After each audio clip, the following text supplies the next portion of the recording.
UBC family. It's good to be with y'all this morning, even in video form, just to give you a little bit of an update on what my life has been like over the last few months. I hope you enjoyed getting to see just a little bit of an overview of what a week of camp can look like, but trust me, that's just a scratch on the surface of what the over 450 families that we served this summer got to experience when they came to Life Action Family Camp this summer. So, my job here at Life Action Camp is the Children's Ministry Coordinator. That means I'm directly responsible for the 4 children's ministry areas spanning birth through 5th grade. So for our youngest group, nursery, that means simply taking care of their basic needs and making sure that there's enough adequate workers, toys, and supplies to keep those kids happy and healthy while they're in our care. Our next group is called Sunshine, which is for our toddlers. And so our toddlers in this age group, what I get to do is I get to pick out Bible stories for them and align them with our camp theme and develop a simple craft for the kids to complete each session, in addition to making sure that they also have what they need to keep those kids happy and healthy while their dads and moms are sitting in service and able to just focus on Jesus. So for our next 2 age groups, I get the awesome privilege of getting to develop curriculum that complements our annual camp theme. And this year our theme was Dig Deep. And we based that off of Colossians 2, 6 through 7. So we endeavored to get to know God in a deeper way this summer by adding in a new camp character who came in and related all of the spiritual truths that we talked about to the process of planting a tree in the town forest. So together we talked about what it means to be saved, we talked about what it looks like to have a surrendered life, we talked about what spiritual disciplines are, how to avoid sin, and how to produce fruit by serving Christ. As you can see, we're super serious about learning in a really fun way. We're already underway with the planning for this next year's camp theme. I'm excited about seeing what adventure our new camp friend is going to go on with the kids this next year. So before I dive into the rest of my update, I didn't want to rush past just what God did this summer by sharing what was probably one of my favorite moments from this summer. You know, in children's ministry, it can be really easy to think, is what I'm really doing making a difference? Like, are these kids' lives actually changing? And it was during week 12 that I got to sit on in the testimony service at the end of the week, and I got to hear a mom talk about how her 10-year-old son made the decision to follow Jesus at the very beginning of the week after just listening to the first children's ministry lesson.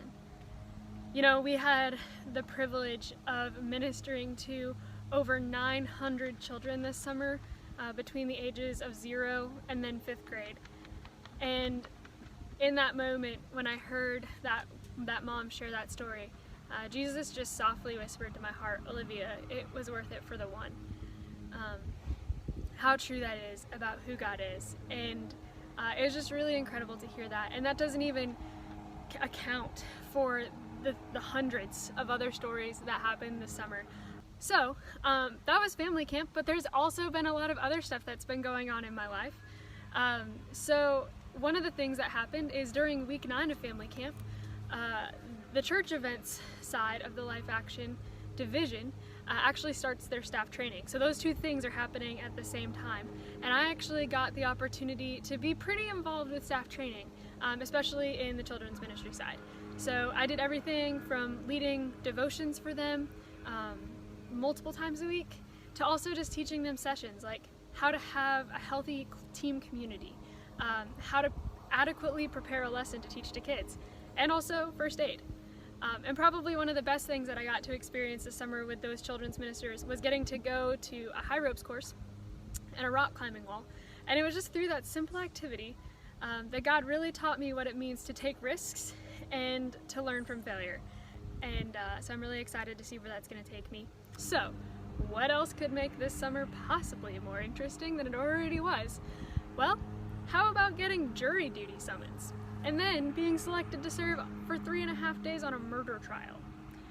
So it was a really great experience. I'm not going to go into all the details in this video, but I felt it was worth mentioning just because it was a random highlight of my summer.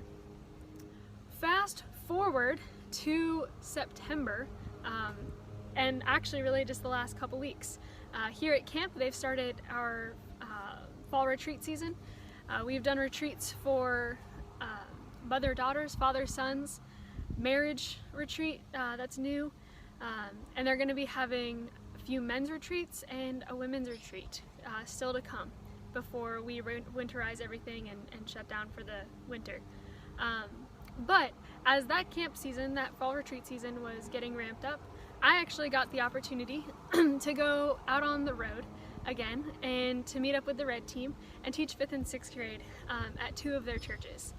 And that was just such an awesome experience.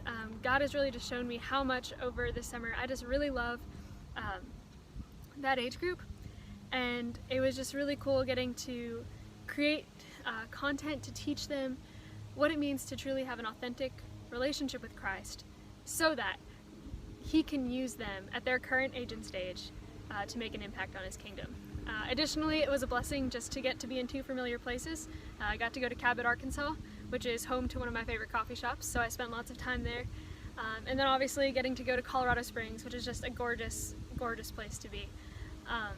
Really enjoyed my time out there, and one of the highlights of that was just getting to climb the Manitou Incline, which several of you have probably seen my post about.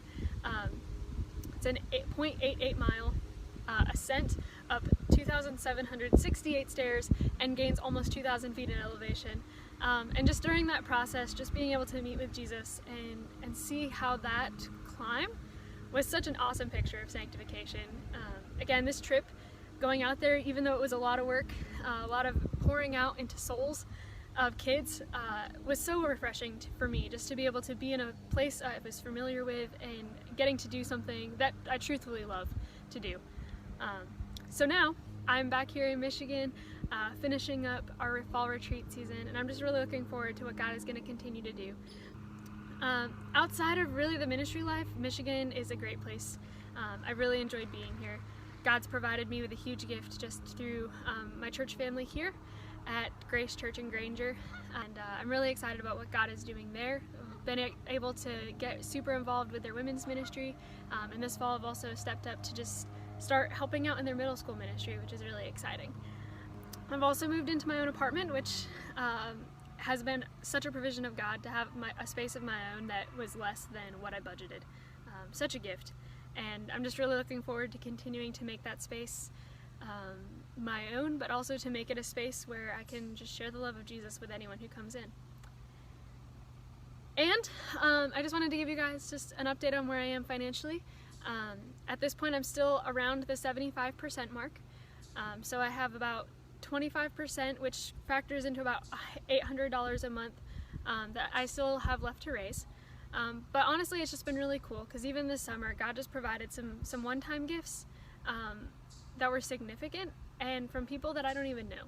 So it's just cool to see how God's hand is over that, and so I'm confident He will continue to meet those needs as He wants me to be in this position. That's pretty much all that's been going on in my life. Like I said, thank you so much for your prayers and support.